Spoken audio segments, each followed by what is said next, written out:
வணக்கம். The biggest headlines of the year, whether it is business or politics. இந்த வருடத்தின் மிகப்பெரிய ஹெட்லைன்ஸ் அது பிசினஸ் உலகமாக இருக்கட்டும் அல்ல அரசியல் களமாக இருக்கட்டும், ஒரே பெயர் அடானி மட்டும்தான். அடானி அண்ட் கான்ட்ரோவர்சி எந்த அளவில் இணைந்திருக்கிறது என்று இந்த பதிவில் நீங்க பார்க்க போகிறீர்கள்.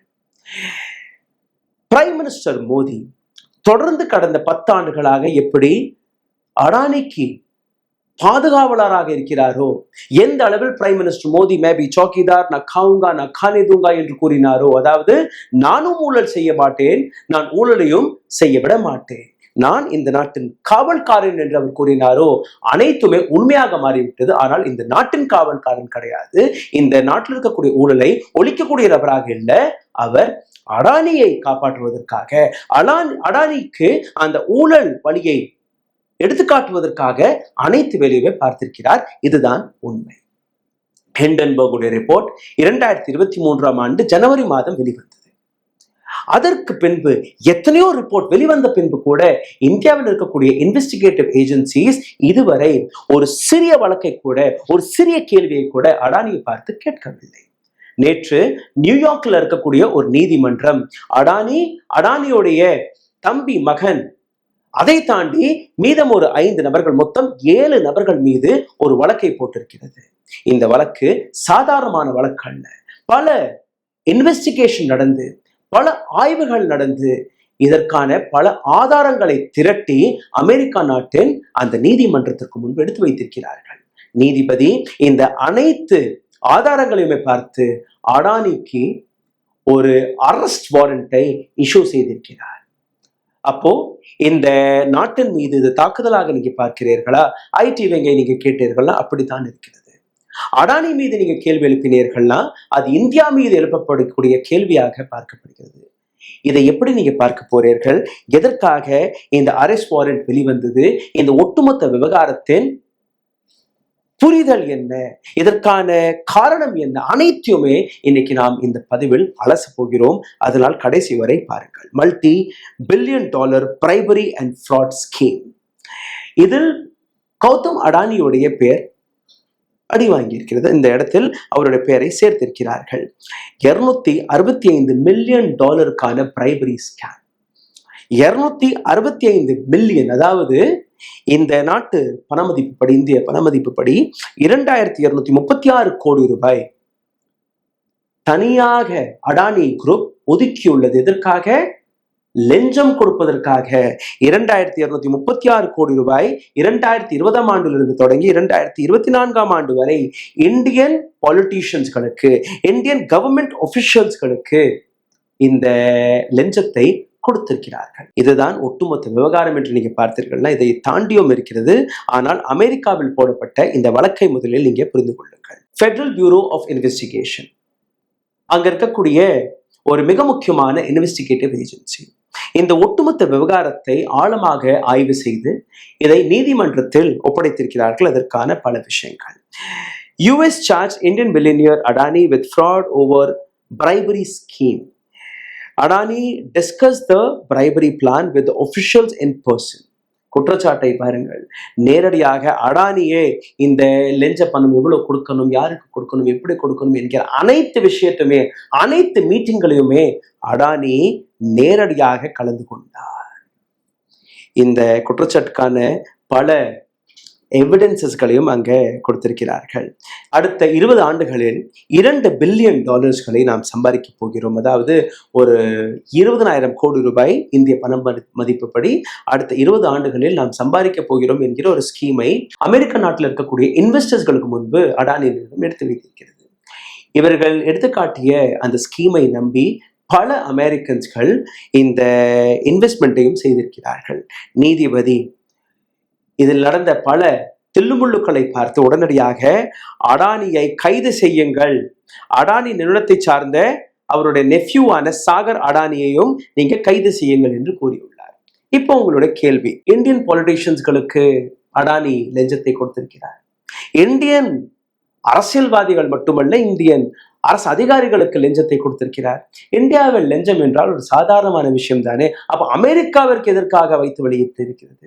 அவர்கள் எதற்கு இந்த வழக்கை போட்டிருக்கிறார்கள். இங்கேதான் அமெரிக்காவில் இருக்கக்கூடிய சட்டம் வெளிவருகிறது. அதாவது அமெரிக்கா நாட்டு அல்ல அமெரிக்கா நாட்டை சார்ந்த யாராக இருந்தாலும், எந்த இன்வெஸ்ட்மெண்டாக இருந்தாலும், அது லஞ்ச பணமாக பயன்பட்டால் அமெரிக்கா உங்களை பின்தொடங்கும், உங்கள் மீது வழக்கை போடும். 1971 வெளிவந்த இந்த சட்டப்படி இன்னைக்கு அடானி ஒரு மிகப்பெரிய சிக்கலில் சிக்கிக் கொண்டார். ஹிண்டன்பர்க் ரிப்போர்ட், ஆப்போசிஷனுடைய கேள்விகள், இன்வெஸ்டிகேஷன் இன் ஆஸ்திரேலியா, இது போன்ற கீனியாவில் எதிர்ப்பு, ஸ்ரீலங்காவில் எதிர்ப்பு, நேபாளில் எதிர்ப்பு, பங்களாதேஷில் எதிர்ப்பு, இது போன்ற பல்வேறு எதிர்ப்புகள் வந்தால் கூட இந்த நாட்டில் இருக்கக்கூடிய பிரைம் மினிஸ்டர் மோடி அவரை காப்பாற்றக்கூடிய வேலையை தொடர்ந்து பார்த்து வருகிறார். ஆனால் இது அப்படியெல்லாம் பார்க்கக்கூடிய விஷயம் கிடையாது. ஏனால் இந்த முறை முதல் முறையாக நேரடியாக அடானியை மட்டும் தாக்கவில்லை, ஒட்டுமொத்த அவருடைய பிசினஸ் பிளானையே எக்ஸ்போஸ் செய்துள்ளது America, with evidence, with proof. இந்த இடத்தில் டொனால்ட் ட்ரம்ப் அடானியை காப்பாற்றுவதற்காக ஒரு ட்ரம்ப் கார்டாக வேலை பார்க்க போகிறாரா? எப்படி இந்தியாவில் மோடி அவரை சப்போர்ட் செய்கிறாரோ அதே போன்று டொனால்ட் ட்ரம்ப்பும் சப்போர்ட் செய்ய போகிறார் என்று நீங்க பார்த்தீர்கள்னா, இந்த இன்வெஸ்டிகேஷன் தொடர்ந்த நாளிலிருந்தே பல ரெட் பிளாக்ஸ் காட்டப்பட்டது. ஒரு மிகப்பெரிய எக்ஸ்போஷர் இன்டர்நேஷனல் லெவலில் இந்த ஒட்டுமொத்த விவகாரத்தை நீங்க புரிந்து கொள்ள பார்த்தீர்கள்னா, இதற்கு மேல் பாருங்கள் என்ன நடந்தது, எப்படி நடந்தது, அனைத்தையுமே நீங்க பாருங்கள். அடானி குரூப் மற்றும் அஷோர் பவர் என்கிற இன்னொரு குரூப், அது அமெரிக்கா நாட்டில் ரெஜிஸ்டர் செய்யப்பட்ட ஒரு நிறுவனம். இந்த இரண்டு நிறுவனங்களுமே சேர்ந்து இந்தியாவில் ஒரு 4 கிகாவாட்ஸ் பவர் ப்ராஜெக்டை தொடங்கியுள்ளார்கள். அதாவது solar power project, solar energy corporation of India என்கிற பெயரில் இந்த நிறுவனத்தை தொடங்கியுள்ளார்கள். SECI இவர்கள் ஸ்டேட் எலக்ட்ரிசிட்டி கம்பெனிகளுக்கு இந்த மின்சாரத்தை விற்கும்படி இந்த ஒப்பந்தம். இந்த ப்ராஜெக்டை தொடங்குவதற்காக தான் அமெரிக்கா நாட்டில் இருக்கக்கூடிய பல இன்வெஸ்டர்ஸ்களிடம் இவர்கள் பணத்தை திரட்டியுள்ளார்கள். எவ்வளவு பணம்? 25,000 கோடி ரூபாய். இப்போ அங்கிருந்து பணம் வந்துருச்சு, ஒரு மிகப்பெரிய சோலார் பவர் பிளான்ட்டையும் தொடங்கி விட்டார்கள். ஆனால் ஸ்டேட் எலக்ட்ரிசிட்டி கம்பெனிகள் இவர்களிடமிருந்து அந்த அதிக விலையை கொடுத்து மின்சாரத்தை வாங்க முன்வரவில்லை. இதனால் என்ன பாதிப்புன்னு நீங்க பார்த்தீர்கள்னா, அந்த அளவில் நீங்க மின்சாரத்தை வாங்கினீர்கள்னா, அதாவது விலை உயர்ந்த மின்சாரத்தை வாங்கினீர்கள்னா அந்த பணத்தை யாரிடம் வசூலிப்பார்கள்? உங்களிடம். ஏன்னா உங்களுடைய எலக்ட்ரிசிட்டி பில் அதிகரித்துவிடும். இந்த தருணத்தில் தான் பல ஸ்டேட் கவர்மெண்ட்ஸ்கள் அதை ரிஜெக்ட் செய்ய தொடங்கினார்கள். அந்த இடத்தில் தான் வாங்கிய 25,000 கோடி ரூபாயிலிருந்து கிட்டத்தட்ட 2,200 கோடி ரூபாயை அரசு அதிகாரிகள் அரசியல்வாதிகளுக்கு லஞ்சமாக கொடுத்து கட்டாயப்படுத்தி இந்த கம்பெனியிடமிருந்து, ஸ்டேட் எலக்ட்ரிசிட்டி கம்பெனிகளிடம் இந்த மின்சாரத்தை விற்கக்கூடிய திட்டத்தை போட்டிருக்கிறார்கள். வரக்கூடிய 20 ஆண்டுகளில் கிட்டத்தட்ட 20,000 கோடி ரூபாய் லாபத்தை பார்க்க போகிறோம் என்கிற ஒரு கணக்கை அவர்கள் போட்டுள்ளார்கள். அதாவது அடானி மற்றும் எஷோர் நிறுவனம் 2 பேருமே ஒன்றாக தான் வேலை பார்த்திருக்கிறார்கள். செசி, அதாவது CESI என்கிற இந்த கம்பெனி வழியாக இந்த மின்சாரத்தை கொடுக்கக்கூடிய இந்த திட்டம், US Attorney Office of East District, New York, Gautam Adani had met these Indian government officials personally. அவர்கள் எடுத்து வைத்த குற்றச்சாட்டு, நேரடியாக அடானி இந்தியன் கவர்மெண்ட் ஆஃபிஷியல்ஸ்களை பர்சனலாக சந்தித்து இந்த லஞ்ச பணத்தை கொடுத்திருக்கிறார். அப்ப இந்த ஒட்டுமொத்த விவகாரத்திற்கான கிரக்ஸ் என்ன? கிரக்ஸ் என்னவென்றால், நீதிமன்றம் 5 புள்ளிகளை வைத்து அடானிக்கு எதிராக வழக்கை போட்டே தீர வேண்டும் என்கிற அந்த முடிவிற்கு வந்திருக்கிறார்கள். அதாவது எங்க நாட்டு இன்வெஸ்டர்ஸ்கள், எங்க நாட்டில் பிரைப் என்கிற விஷயம், அதாவது லஞ்சத்தை நாங்கள் மிகப்பெரிய குற்றமாக பார்க்கிறோம், எங்களுடைய பணம் எங்கேயுமே லஞ்சமாக போகக்கூடாது என்கிற இந்த விஷயத்தை வைத்து அங்க இருக்கக்கூடிய நீதிமன்றம் ஒரு சில புள்ளிகளை வைத்து அடானிக்கு எதிராக அரெஸ்ட் வாரண்டை ரிலீஸ் செய்திருக்கிறார்கள். என்ன இந்த வழக்கு? முதல் பிரச்சனை, conspiracy to violate foreign corrupt practices act 1971 வெளிவந்த இந்த ஆக்டுக்கு எதிராக how the US is issued arrest warrant to our industrialist, அந்த கேள்வியை இங்க இருக்கக்கூடிய பிஜேபியின் ஐடி விங் எழுப்ப தொடங்கிவிட்டது. எப்படி அமெரிக்கா எங்களுடைய முதலாளியான கௌதம் அடானிக்கு எதிராக அந்த அரெஸ்ட் வாரண்டை வெளியிட்டார்கள். இந்த இடத்துல தான் அந்த ஆக்டை நீங்க புரிந்து கொள்ள வேண்டும். This act prohibits any company or investor from entering the US for bribing officials. America நாட்டின் பணத்தை எந்த உலகத்தில் எங்க இருந்தாலுமே பிரைபாக நீங்க கொடுத்தீர்கள்னா அந்த இடத்தில் யுஎஸ் லாவை வைத்து அவர்கள் வழக்கை தொடங்குவார்கள். என்ன நடந்தது அதையும் நீங்க பாருங்கள். அடானியுடைய இந்த ஒட்டுமொத்த நெட்வொர்க் ரஞ்சித் குப்தா, ரூபேஷ் அகர்வால், சைரஸ் கேபின், சௌரப் அகர்வால், தீபக் மல்ஹோத்ரா, இந்த அனைத்து நபர்களுமே சேர்ந்து இந்த பணத்தை எப்படி வயலேட் செய்து எந்த அளவில் ஷெல் கம்பெனிகள் வழியாக அல்ல இன்னொரு சில இல்லீகல் வழியாக இந்தியாவிற்கு அனுப்பி இந்தியாவில் இருக்கக்கூடிய அரசு அதிகாரிகள் இவர்களுக்கு அந்த லஞ்சத்தை கொடுக்கும்படி அந்த ரிப்போர்ட்டை தயாரித்து FBI கொடுத்திருக்கிறது. ஷெல் கம்பெனிஸ் மற்றும் இன்டர்மீடியேட் இந்த ஹவாலா வழியாக எல்லாம் இந்த பணம் வந்திருக்கிறது. இதற்கு பின் நீங்க பார்த்தீர்கள்னா ஒரு சில கேள்விகள். இந்த நபர்கள் என்ன செய்தார்கள்? ஸ்டேட் லெவல் ஆஃபிஷியல்ஸ்களை மோட்டிவேட் செய்து பணத்தை கொடுத்து லஞ்சத்தை கொடுத்து கட்டாயப்படுத்தி இந்த சோலார் பவரை நீங்க வாங்கியே தீர வேண்டும் என்கிற ஒரு விஷயம். எப்படி இந்த மீட்டிங்ஸ் நடந்தது, அதற்கான ஆய்வை நடத்தி அதற்கான இன்வெஸ்டிகேட்டிவ் ரிப்போர்ட்டை கொடுத்திருக்கிறார்கள். எப்படி இந்த கவர்மெண்ட் ஆஃபிஷியல்ஸ் வெளிநாட்டில் இருக்கக்கூடிய ஆஃபிஷியல்ஸ்களை சந்தித்திருக்கிறார்கள், எப்படி இந்த லஞ்ச பணம் கொடுக்கப்பட்டது, எப்படி இந்த நெகோசியேஷன் நடந்தது, அனைத்தையுமே நீங்க பார்த்தீர்கள் அங்க இருக்கக்கூடிய நீதிமன்றத்துக்கு முன்பு எடுத்து வைத்திருக்கிறார்கள். இந்த ஒரு வழக்கு, இந்த வழக்கிற்காக அரெஸ்ட் வாரண்ட் கொடுக்கப்பட்டது. இரண்டாவது, செக்யூரிட்டிஸ் அண்ட் ஃப்ராட் கான்ஸ்பிரசி, இது இரண்டாவது புள்ளி. இதுல என்ன நடந்தது? இதுல நீங்க பார்த்தீர்கள்னா நான் ஏற்கனவே கூறியபடி சாகர் அடானி, வினீத் ஜெயின், இந்த இரண்டு நபர்களுமே மிஸ்லீடிங் இன்வெஸ்டர்ஸ் $3 மில்லியன் அந்த கணக்கு வழக்கை தவறாக எடுத்து காட்டியது மட்டுமல்லாமல் எங்களுடைய கம்பெனி மீது நீங்க இன்வெஸ்ட்மெண்ட் செய்தீர்கள்னா பல ஆயிரம் கோடி ரூபாய் நீங்க சம்பாதிக்க போறீர்கள், ஒரு தவறான பிம்பத்தை எடுத்து காட்டிய அந்த குற்றச்சாட்டு இவர்கள் மீது வருகிறது. அமெரிக்கா நாட்டை சார்ந்த பல நபர்கள் அவர்களை மேனிப்புலேட் செய்தது மட்டுமில்லாமல் மிஸ்லீடிங் ஃபைனான்சியல் இன்ஃபர்மேஷனை கொடுத்த இந்த குற்றச்சாட்டு இங்கே வருகிறது. இந்த குற்றச்சாட்டு வெளிவந்த அடுத்த நிமிடமே நேற்று அடானி என்ன செய்தார்? 600 மில்லியனுக்கான அந்த பாண்டை முன்கூட்டியே தானாகவே முன்வந்து அடானி கேன்சல் செய்து விட்டது. ஏற்கனவே ஒரு குற்றச்சாட்டு, ஏற்கனவே நாங்கள் பிடிபட்டு போனோம். இப்ப அடுத்த பிரச்சனைகளை சிக்குவதற்கு முன்பே இதை நீங்க ரத்து செய்து விடுங்கள். இதை தாண்டி நீங்க பார்த்தீர்கள்னா எப்படி ஃபால்ஸ்லி கார்ப்பரேட் ரெசல்யூஷனை அவர்கள் எடுத்து காட்டினார்கள். யுஎஸ் இன்வெஸ்டர்ஸ்களுக்கு எந்த விதமான ஃபைனான்சியல் டீடைல்ஸும் கொடுக்கவில்லை, கொடுத்த தகவல் எல்லாமே மிஸ்லீடிங்காக இருந்தது. இது புள்ளி நம்பர் 2. இதை வைத்தும் அரெஸ்ட் வாரண்ட். மூன்றாவது, வயர் ஃப்ராட். வயர் ஃப்ராடை நீங்க பார்த்தீர்கள்னா fraudulent representation to take loan and investment. fraud செய்து எடுத்து காட்டக்கூடிய அந்த டாக்குமெண்ட்ஸ்களை வைத்து அங்க இருக்கக்கூடிய இன்வெஸ்டர்ஸ்களிடமிருந்து லோனை வாங்கியிருக்கிறார்கள், இன்வெஸ்ட்மெண்ட் செய்ய கூறியிருக்கிறார்கள். ஸ்டேக் ஹோல்டர்களுக்கு என்ன லாபம், என்ன ரிஸ்க் என்கிற எந்த விஷயத்தையும் எந்த விதமான விளக்கத்தையும் அவர்கள் கொடுக்கவில்லை. 2021ஆம் ஆண்டு அடானி இதே போன்ற ஒரு பாண்டை ஆஃபர் செய்தார். அதில் கௌதம் அடானி, சாகர் அடானி, வினீத் அடானி, இந்த 3 நபர்களுடைய பேரும் அடி வாங்கியிருக்கிறது. அவர்கள் மீது இந்த அரெஸ்ட் வாரண்டை ரிலீஸ் செய்திருக்கிறார்கள். புள்ளி number 4, security fraud 2021 bond offering. இந்த ஆஃபரிங்கில் நீங்க பார்த்தீர்கள்னா பல வங்கியோடைய பாண்ட்ஸ்களை காட்டுவார்கள். இந்த பாண்டை பாருங்கள், எங்களுக்கு செக்யூரிட்டி இருக்குது, உங்களுடைய பணம் எல்லாம் எங்கேயுமே முழுகாது, நீங்க தைரியமாக இன்வெஸ்ட்மெண்ட் செய்யலாம். அது நடக்கவில்லை, அதற்கான டீட்டெயில்ஸ் கொடுக்கவில்லை. இதற்கும் ஒரு வழக்கு போடப்பட்டது.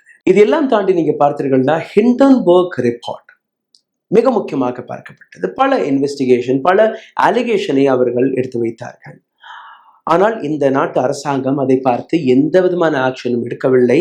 5வது புள்ளியை நீங்க பார்த்தீர்கள்னா கான்ஸ்பிரசி டு obstruct justice. இது மிக சீரியஸான அலிகேஷன். அதாவது இந்த ஒட்டுமொத்த விஷயத்தில் என்னெல்லாம் எவிடன்சஸ்கள் இருந்ததோ அந்த அனைத்து இன்வெஸ்டிகேட்டிவ் மெட்டீரியலையுமே இந்த நபர்கள் அழிக்கக்கூடிய வேலையை பார்த்தார்கள். யாரெல்லாம் இந்த நபர்கள்? ரஞ்சித் குப்தா, ரூபேஷ் அகர்வால், சைரஸ் கேபின், சௌரப் அகர்வால், இந்த 4 நபர்களுமே எவிடன்சஸ்களை அழிக்கக்கூடிய வேலையை பார்த்திருக்கிறார்கள். என்னெல்லாம் இந்த எலக்ட்ரானிக் எவிடன்சஸ் நீங்க பார்த்தீர்கள்னா cellphone record, physical evidences, extensive photographs, documents, bribe லஞ்சம் கொடுத்து வாங்கியதற்கான அனைத்துமே அங்கு சப்மிட் செய்யப்பட்டது. அதற்கு முன்பே அவர்கள் அளிக்கக்கூடிய வேலையை பார்த்திருக்கிறார்கள். பவர் பாயிண்ட் பிரசன்டேஷன் இருந்திருக்கிறது, எக்ஸல் அனாலிசிஸ் இருந்திருக்கிறது. இது எல்லாமே ஒரு எலக்ட்ரானிக் எவிடன்ஸாக சப்மிட் செய்யப்பட்டது. அங்க இருக்கக்கூடிய டிஃபெண்டன்ட் கௌதம் அடானியை SAG mister numero uno big man என்றெல்லாம் அழைத்தார்கள் கோர்ட்டில். இது ஒரு சீரியஸான அக்யூசேஷனாக இருந்தால் கூட இங்க நம்ம நாட்டில் எந்த விதமான இம்பாக்ட் நீங்க பார்க்க போறீர்கள், அதை நீங்க பார்த்தீர்கள்னா அந்த இம்பாக்ட் முதல் நாள்ல இருந்தே வெளிவர தொடங்கிவிட்டது. எப்படி ஹிண்டன்பர்க் ரிப்போர்ட் வெளிவந்த உடனேயே ஒரு இம்பாக்ட் பார்க்கப்பட்டதோ அதே போன்ற இம்பாக்ட் இன்னைக்கும் பார்க்கப்படுகிறது. ஸ்டாக் மார்க்கெட்டில் ஒரு மிகப்பெரிய அட்டாக் நேற்றிலிருந்து அந்த தாக்குதல் நடக்க தொடங்கிவிட்டது. அடானி குரூப்போடைய பல ஸ்டாக்ஸ்கள் இன்னைக்கு லோவர் சர்க்கிட்டை தொட்டுள்ளது. Adani green withdraw $600 million bond, நேற்று அவர்கள் $600 மில்லியன் இதை வாபஸ் வாங்கியிருக்கிறார்கள். எதிர்கட்சிகளுக்கு தங்கத்தட்டில் அடுக்கி வைத்த ஒரு பிளாட்டர் போன்று சர்வ் செய்து விட்டார் அடானி. நேற்று ராகுல் காந்தி நேரடியாக அடானியை மற்றும் டார்கெட் செய்யவில்லை, ஒட்டுமொத்த இந்தியன் அரசாங்கத்தையும் டார்கெட் செய்திருக்கிறார்கள். எப்படி அடானி இத்தனை குற்றச்சாட்டுக்கு பின்பு கூட சுதந்திரமாக இருக்கிறார், ஏன் அவரை இன்னும் சிறையில் அடைக்கவில்லை என்கிற அந்த விஷயம் இந்த இடத்துல நீங்க பார்த்தீர்கள்னா அடானியும் ஒரு ஸ்டேட்மெண்ட்டை கொடுத்திருக்கிறார். அதை பற்றி நான் பார்ப்பதற்கு முன்பு பிஜேபி வர்சஸ் காங்கிரஸ் ஆக இந்த விஷயம் வந்துவிட்டது. பிஜேபி எடுத்து வைத்த குற்றச்சாட்டு, காங்கிரஸ் இருக்கக்கூடிய ஸ்டேட்கள் அங்கேயும் அடானி போய் இன்வெஸ்ட்மெண்ட் செய்திருக்கிறாரு, அப்ப அதெல்லாம் நம்ம இன்வெஸ்டிகேஷன் செய்யலாமா? அதற்கு ராகுல் காந்தி கொடுத்த பதில், ஆமாம் தாராளமாக நீங்க செய்யுங்கள், கர்நாடகாவில் எங்களோட அரசாங்கம் இருக்கிறது, அப்படி ஒப்பந்தம் போட்டு அதில் தவறாக எதுவும் தெரிஞ்சா நீங்க ரத்து செய்யலாம், நீங்க அவர்கள் எல்லாம் கைது செய்யலாம். ஆனால் நாங்க எடுத்து வைக்கக்கூடிய முதல் விஷயம் JPC, ஜாயிண்ட் பார்லிமெண்டரி கமிட்டி, இதற்கான ரெக்வெஸ்டை 2023ஆம் ஆண்டிலிருந்தே காங்கிரஸ் மற்றும் எதிர்கட்சி தலைவர்கள் கேட்டுக்கொண்டிருக்கிறார்கள். இந்த விவகாரம் சுப்ரீம் கோர்ட்டுக்கும் போனது. சுப்ரீம் கோர்ட் இல்ல JPC எல்லாம் தேவையில்லை, சந்திரசூருடைய அந்த தீர்ப்பு தான் அது, JPC எல்லாம் தேவையில்லை என்று கூறிய அந்த காலகட்டம். இப்போ மீடியா ஸ்டேட்மெண்ட் அடானி வெளிவிட்டிருக்கிறார் நேற்று.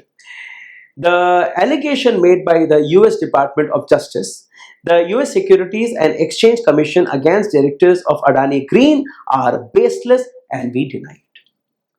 நீங்க எடுத்து வைத்த அனைத்து குற்றச்சாட்டுகளுமே அது போலியானது, ஃபேக் ஆனது, நாங்க அதை தவிர்க்கிறோம். As stated by the Department of Justice itself, that the charges in indictment are allegation and defendant are performed innocent unless the until proven guilty all possible legal resources will be sought. நீங்க எடுத்து வைத்த குற்றச்சாட்டுகள் proof செய்யாத வரை நாங்க குற்றவாளியாக பார்க்கப்படக்கூடாது, எங்களுக்கும் அந்த அதிகாரம் இருக்கிறது. Adani Group was always upheld is steadfast committed to maintain the highest standard of the governance. Adani Group எந்த இடத்திலுமே தவறு செய்யவில்லை, அந்த கவர்னன்ஸிற்கு நாங்க தலைகுனிந்து தான் நடக்கிறோம் என்கிற ஒரு விஷயத்தை அவர்கள் எடுத்து வைக்கிறார்கள். இப்போ காங்கிரஸ் உடைய JPC, அப்போ எதற்காக அப்படி அடானி நிறுவனத்தின் மீது எந்த விதமான தவறும் இல்லை என்றால் ஏன் பிஜேபி தொடர்ந்து அந்த JPC வேண்டாம் என்று கூறி வருகிறார்கள்? பிரைம் மினிஸ்டர் மோடிக்கு நண்பராக இருக்கலாம், ஆனால் இந்த நாட்டின் மீது இவ்வளவு பெரிய குற்றச்சாட்டு எழும்பும் போது ஒட்டுமொத்த உலக நாடுகள் இன்னைக்கு இந்தியா சுப்ரீம் கோர்ட் இந்திய அரசாங்கத்தை பார்த்து கேள்விகள் எழுப்பும் போது கூட ஏன் JPCயை தவிர்த்து வருகிறது என்கிற அந்த கேள்வி. ஹிண்டன்பர்க் ரிப்போர்ட் வந்த போது அடானியோடைய ஸ்போக் பர்சன் எல்லாம் நீங்க பார்த்தீர்களா, பின்னாடி தேசிய கொடி எல்லாம் வைத்து ஏதோ இந்தியன் மினிஸ்டர்ஸ் பேட்டி கொடுக்கும்படி எல்லாம் கொடுத்திருந்தார்கள். இதற்கான வீடியோ நீங்க பார்த்து கொண்டிருக்கிறீர்கள். அப்போ அடானி தான் இந்தியாவா, இந்தியா தான் அடானியா என்கிற அந்த கேள்வியும் வெளிவந்தது. ஒரு விஷயத்தை நீங்க புரிந்து கொள்ள வேண்டும், அடானி ஒரு கார்ப்பரேட் பிளேயர் மட்டும்தான், ஒரு பிசினஸ் மேன் மட்டும்தான். அடானியை எப்பவுமே இந்தியாவாக பார்க்கக்கூடாது, இந்தியாவாக பார்க்கவும் முடியாது. ஆனால் இந்த நாட்டில் இருக்கக்கூடிய ஒரு அரசாங்கம், ஒரு அரசியல் கட்சி, பிஜேபியின் ஐடி விங் அதை அப்படித்தான் ரிப்ரசன்ட் செய்து வருகிறது, உங்களையும் நம்ப கூறி வருகிறார்கள். இந்த இடத்துல நீங்க பார்த்தீர்கள்னா ஹிண்டன்பர்க் ரிப்போர்ட் வெளிவந்த உடனே ஒரு $100 பில்லியன் பணம் மார்க்கெட்டை விட்டு, சந்தையை விட்டு ஒரு நொடியில் வெளியானது. எத்தனையோ அப்பாவிகளுடைய பணம் முடிக்கிறது. அதை தாண்டியும் சுப்ரீம் கோர்ட் இல்ல இந்த இன்வெஸ்டிகேஷன் எல்லாம் தேவையில்லை, அடானி எந்த விதமான தவறும் செய்யவில்லை என்கிற ஒரு விஷயத்தை எடுத்து வைக்கிறார்கள்.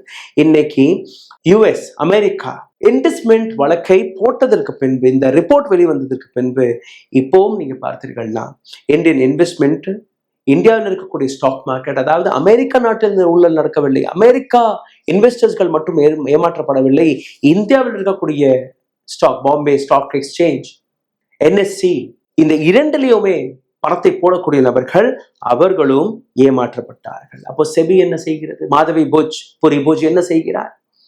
அவருடைய பொறுப்பு தானே இது போன்ற தவறான விஷயங்களை கண்டுபிடிப்பது. மாதவி புரி தொடர்ந்து இந்த இன்வெஸ்டிகேஷனை அடானிக்கு சாதகமாக, அடானியை காப்பாற்றக்கூடிய வேலைதான் பார்த்தார்கள். ஹிண்டன்பர்குடைய இரண்டாவது ரிப்போர்ட்டும் இப்படித்தான் வெளிவந்தது. ஹிண்டன்பர்க் ஒரு ஷார்ட் செல்லர், தனக்கு கிடைக்கக்கூடிய லாபத்திற்காக அவரால் செய்யலாம். ஆனால் அமெரிக்கா நாட்டில் போடப்பட்ட இந்த வழக்கை நீங்க பார்த்தீர்கள்னா அப்படி கிடையாது. இன்னொரு பக்கத்தில் நீங்க பார்த்தீர்கள்னா டிபார்ட்மெண்ட் ஆஃப் ஜஸ்டிஸ் இந்த கேஸை மிகப்பெரிய அளவில் இன்வெஸ்டிகேஷன் செய்தது மட்டுமல்லாமல் பல ஃபேக்ட்ஸ்களை ஆன் த ரெக்கார்ட் எடுத்து வைத்திருக்கிறார்கள். இதனால் வரக்கூடிய பல ஓவர் கம்ஸையும் நீங்க பார்க்கணும். அதாவது இது முதல் வழக்கு கிடையாது. இதே போன்று நீங்க பார்த்தீர்கள்னா என்கிட்ட ஒரு பட்டியல் இருக்கு. அந்த பட்டியலை நான் உங்களுக்கு ஸ்கிரீனில் போட்டு காட்டுகிறேன். 2017 ஆண்டு கார்மிக்கல் கோல் மைன் ப்ராஜெக்ட் ஆஸ்திரேலியாவில் $11 பில்லியன் இந்த ப்ராஜெக்ட், அதில் ஒரு தில்லுமுல் நடந்தது. அந்த விஷயம் வெளிவந்தது. காடா பவர் ப்ராஜெக்ட் 2017 ஆண்டு அடானி குரூப் பவர் ஜார்க்கண்டில் அங்க ஒரு ஊழல் நடந்தது. 2011 ஆண்டு மியான்மர் யாங்கான் போர்ட், இதற்கான வழக்கு. இதெல்லாம் நீங்க நெட்டில் போய் பார்த்தீர்கள்னா உங்களுக்கு புரியும், தனித்தனியாக நீங்க படிக்கலாம். 2022 Sri Lanka went power project Adani green அவருக்கு கிடைத்தது. அங்க இருக்கக்கூடிய அரசு அதிகாரிகளை நேரடியாக பேசிய விஷயம், பிரைம் மினிஸ்டர் மோடி நேரடியாக எங்களுக்கு அழுத்தத்தை கொடுத்தார், அடானிக்கு இந்த ப்ராஜெக்டை கொடுத்து விடுங்கள் என்று. 2023 ஆண்டு ஹிண்டன்பர்குடைய ரிசர்ச் வெளிவந்தது. அதற்கு பின்பு ஸ்டாக் மார்க்கெட் கவர்ந்தது. OCCRP ரிப்போர்ட் வெளிவந்தது, அலிகேட்டிங் அடானியோடைய ஒட்டுமொத்த ஃபேமிலியே ஆஃப்ஷோர் ஃபண்ட் ஷெல் கம்பெனிகளை வைத்து இந்தியன் செக்யூரிட்டி லாஸ்களை மிஸ்லீட் செய்து கொண்டிருக்கிறார்கள் என்கிற இந்த விஷயம். தாராவி ரீடெவலப்மெண்ட் ப்ராஜெக்ட் 2023 அவர்கள் கொடுக்கப்பட்டது. தாராவியில் எந்த அளவில் இப்ப பிரச்சனை போய் கொண்டிருக்கிறது அதை நீங்க பார்க்க வேண்டும். நைரோபி ஏர்போர்ட் டீல் கீனியா, 36 வருடத்திற்கான இந்த டீல் இவருக்கு கொடுக்கப்பட்டது. அங்க இருக்கக்கூடிய மக்கள் ரோட்டில் இறங்கி போராடியதற்கு பின்பு கிட்டத்தட்ட $700 பில்லியன் இந்த ப்ராஜெக்ட் அங்க இருக்கக்கூடிய ஹைகோர்ட் வழியாக பேன் செய்யப்பட்டது. இப்போ 2024 ஆண்டு நேற்று யுஎஸ் கோர்ட் அடானிக்கு எதிராக ஒரு தீர்ப்பை வழங்கியுள்ளார்கள். இப்போ எப்படி டிஃபென்ஸ் சிஸ்டம் வேலை பார்க்கிறது, அடானியை காப்பாற்றக்கூடிய வேலை எப்படின்னு நீங்க பாருங்கள். இந்த இடத்துல நீங்க பார்த்தீர்கள்னா நேற்றிலிருந்து பிஜேபி ஐடி விங் தொடர்ந்து அடானியை டிஃபென்ஸ் செய்ய தொடங்கிவிட்டார்கள். சத்தீஸ்கர் பூபேஷ் பஹேல், ஒடிசா நவீன் பட்நாயக், தமிழ்நாட்டை சார்ந்த MK ஸ்டாலின், ஆந்திராவை சார்ந்த YSRCP ஜெகன்மோகன் ரெட்டி, இவர்கள் எல்லாமே அடானியுடன் ஒப்பந்தம் போட்டிருக்கிறார்களே. அப்போ இவர்கள் மீது வழக்கு, இந்த டீல்ஸ்களை நீங்க விசாரணையில் கொண்டு வர மாட்டீர்களா? காங்கிரஸ், நீங்க யாரை எப்படி வேணாலும் நீங்க இன்வெஸ்டிகேஷன் செய்யுங்கள், எங்களுக்கு கவலை இல்லை. நாங்க கேட்கக்கூடிய ஒரே விஷயம் JPC தேவை.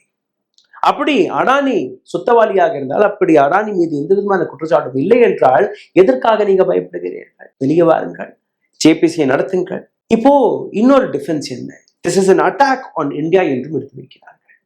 ஏற்கனவே கூறியபடி அடானி ஒரு பிசினஸ்மேன். அடானியை பார்த்து நீங்க கேள்வி கேட்டீர்கள்னா அது எப்படி இந்தியா மீது ஒரு அட்டாக்காக பார்க்கப்படும்? அப்போ உலக நாடுகளில் வெறும் அடானி மட்டும்தான் இது போன்ற இன்டர்நேஷனல் பிசினஸ்களை செய்து வருகிறாரா? இன்ஃபோசிஸ் ஒரு காலகட்டத்தில் உலக நாடுகளில் IT டிபார்ட்மெண்டில் ஒரு லீடிங் கம்பெனியாக இருந்தது. இதுவரை இன்ஃபோசிஸ் மீது இது போன்ற எந்த விதமான வழக்கையும் நம்ம பார்க்கவில்லை. டாடா குரூப் எத்தனையோ பிசினஸ்களை செய்து வருகிறது, இதுவரை நாம் எதுவுமே பார்க்கவில்லை. அப்போ எப்படி வெறும் அடானியை மற்றும் அவர்கள் டார்கெட் செய்கிறார்கள்? இந்த இடத்தில் இன்னொரு ட்விஸ்டை நீங்க பார்க்கணும். அடானி டொனால்ட் ட்ரம்ப் இப்போ வெற்றி பெற்றதுக்கு பின்பு நேரடியாக அவருக்கு ஒரு ட்வீட்டை போடுகிறார். இந்த ட்வீட்டை நீங்க பார்த்தீர்கள்னா, congratulations to real Donald Trump as the partnership between India and the United States. Adani Group is committed to leverage its global expertise and invest $10 billion in US energy security, aiming create to 15,000 jobs. நீங்க வெற்றி பெற்றதற்கான வாழ்த்துக்கள் Donald Trump அவர்களே. நாங்க உங்களுடைய நாட்டில் $10 billion அங்க இருக்கக்கூடிய energy செக்டரில் நாங்க இன்வெஸ்ட்மெண்ட் செய்ய நாங்க தயாராக இருக்கிறோம். உங்கள் நாட்டில் 15,000 வேலை வாய்ப்பை நாங்க உருவாக்குவோம் என்று. இந்த மெசேஜருக்கு பின்னாடி இருக்கக்கூடிய அர்த்தம் உங்களுக்கு புரியுதா? அங்க இருக்கக்கூடிய இன்வெஸ்டிகேட்டிவ் ஏஜென்சிகள், டிபார்ட்மெண்ட் ஆஃப் ஜஸ்டிஸ், இவர்கள் ஏற்கனவே இந்த இன்வெஸ்டிகேஷனில் அடானியை பிடித்து விட்டார்கள். இந்த விஷயம் அடானிக்கு புரிந்துவிட்டது. இப்போ டொனால்ட் ட்ரம்பை கைக்குள் போடவில்லை என்றால், இப்ப நீங்க பாருங்கள் அவருடைய வருகை இந்தியாவில் இருக்கிறது. எந்த அளவில் பிரைம் மினிஸ்டர் மோடி, அடானி இவர்களுடைய சந்திப்பு நடக்கப் போகிறது என்று. அதற்கு பின்பு டொனால்ட் ட்ரம்ப் எப்படி பல்ட்டடிக்கிறார் அதையும் நாம பார்க்க வேண்டும். அங்க இருக்கக்கூடிய சட்டம், ஏற்கனவே டொனால்ட் ட்ரம்பை நீங்க பார்த்தீர்கள்னா இது போன்ற 1977 வெளிவந்த இந்த பிரைப் அகேன்ஸ்ட் இருக்கக்கூடிய லா, இது அமெரிக்கா கம்பெனிகளுக்கு எதிராக இருக்கிறது. உலக முழுவதும் பல இடங்களில் இந்த லஞ்சம், இந்த ஊழல் சாதாரணமான விஷயம் தானே. அப்போ ஏன் அமெரிக்காவில் மட்டும் இதை இவ்வளவு பெரிய சட்டமாக நீங்க பார்க்கிறீர்கள்? அவருடைய சப்போர்ட்டர் இன்னொரு நபர் ஜே கிளின்டன், இவரும் டொனால்ட் ட்ரம்ப் போன்று US attorney for south district New York, இப்ப அவருக்கு புதிய பதவியும் கிடைத்திருக்கிறது. 2011 ஒரு பேப்பருக்கு கொடுத்த இன்டர்வியூவில் நீங்க பார்த்தீர்கள்னா ஆன்டி பிரைபரி பாலிசி, இதை கொஞ்சம் டைலூட் செய்ய வேண்டும் இது போன்ற நபர்களுக்கு சப்போர்ட் கொடுப்பதற்காக. இப்போ டொனால்ட் ட்ரம்ப் மற்றும் FBI இதற்கு எதிராக நிற்கிறார்கள். அவர்களுடைய பாலிசி, அவர்களுடைய சட்டத்தை அவர்கள் பாதுகாக்கக்கூடிய வேலை பார்க்கும்போது டொனால்ட் ட்ரம்ப் இல்ல இதெல்லாம் தேவையில்லை என்று கூறுகிறார். அப்போ அந்த பிரச்சனை நடக்கும் வரை அடானியை பிடிப்பார்களா? அது கஷ்டம். இந்த இடத்தில் அடானியை தப்பிக்கக்கூடிய வேலையை பார்ப்பார்கள். கீனிய நாடு $736 மில்லியன் ப்ராஜெக்டை ஏற்கனவே ரத்து செய்து விட்டது. ஸ்ரீலங்கா $440 மில்லியன் விண்ட் பவர் ப்ராஜெக்டை அங்கு இருக்கக்கூடிய கேபினெட் ரெவ்யூ செய்ய வேண்டும் என்று கூறிவிட்டார்கள். இதே போன்றுதான் பங்களாதேஷ், இதே போன்றுதான் நேபாளும். இப்போ என்னுடைய கடைசி கேள்வி, இந்த நாட்டிற்கக்கூடிய அம்பானி, ஸ்டார்டாஸ், பிர்லாஸ், இன்ஃபோசிஸ், இது போன்ற பல தொழிலதிபர்கள், தொழில் கம்பெனிகள் அங்கு இருந்தால் கூட ஏன் அடானியை மற்றும் டார்கெட் செய்கிறார்கள்? உங்களுக்கு புரிகிறதா?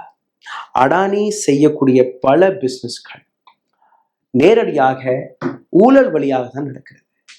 2014 அடானியோடைய மொத்த சொத்து மதிப்பு $8 பில்லியன் இருந்தது.